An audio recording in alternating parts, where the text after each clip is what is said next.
Harassment committee গঠন করেছেন এবং ট্যাগিং বুলিং সাইবার কমিটিও গঠন করেছেন, যেখান থেকে এটা আসলে এখনো কার্যকর হয়নি, জাস্ট কমিটিটা গঠন করেছেন।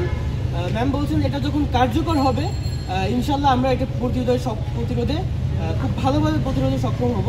তো ম্যামরা আমরা এই বিষয়ে ধন্যবাদ জানিয়েছি এই ধরনের একটা পদক্ষেপ গ্রহণ করার জন্য, এবং ডক্টর জাকির নায়েককে বিশেষ সমাবর্তন আয়োজনের মাধ্যমে যে ডক্টর ডিগ্রি সম্মানসূচক যে উপাধি দেওয়া হবে, এবং আমাদের ভাইরা যে বিগত 2-3 ব্যাচের ভাইরা সমাবর্তন পায়নি, ম্যাম বলেছেন যে আমরা এই বিষয়ে খুব আপনাদের কথাগুলো গুরুত্ব সহকারে গ্রহণ করছি এবং এই বিষয়ে আমরা রেজিস্ট্রার স্যারের সাথে কথা বলবো এবং একসাথে আলোচনা করে আপনাদেরকে জানাবো। এই হচ্ছে আমাদের আলোচনার বিষয় ছিল, এই 3টি বিষয়। ধন্যবাদ সবাইকে, ধন্যবাদ জানিয়ে এই প্রোগ্রাম আমাদের এই সংবাদ সম্মেলন এখানে শেষ করছি। হচ্ছে রিয়াদুল ইসলাম জুবা, আরবি বিভাগ, একুশ স্টেশন। আর কারো কোনো প্রশ্ন থাকলে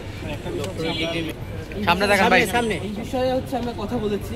এই যে ডক্টর জাকির ভারত যে একটা হাস্যকরভাবে তারা যে মন্তব্যটা করেছে তাদের রাষ্ট্রীয় পর্যায় থেকে, এটা হচ্ছে তাদের মানে একটা রাষ্ট্রের সর্বোচ্চ লেভেল যে কত মানে কি পরিমাণ ইম্যাচিউর হইতে পারে, কতটা বোকা হতে পারে, সেটা তারই বহিঃপ্রকাশ হিসেবে আমরা মনে করি।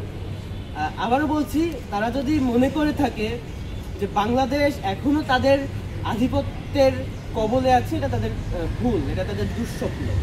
গত জুলাইয়ে আমরা হাজারো শহীদদের রক্তের বিনিময়ে, আহতের রক্তের বিনিময়ে ভারতীয় আধিপত্যবাদকে পরাজিত করেছি এবং একটা নতুন বাংলাদেশ নির্মাণ করেছি যেখানে ভারতের আধিপত্যবাদের সিটে ওঠার মাত্র নেই। আমাদের স্লোগান হচ্ছে দিল্লি না ঢাকা, ঢাকা ঢাকা। দিল্লি যাদের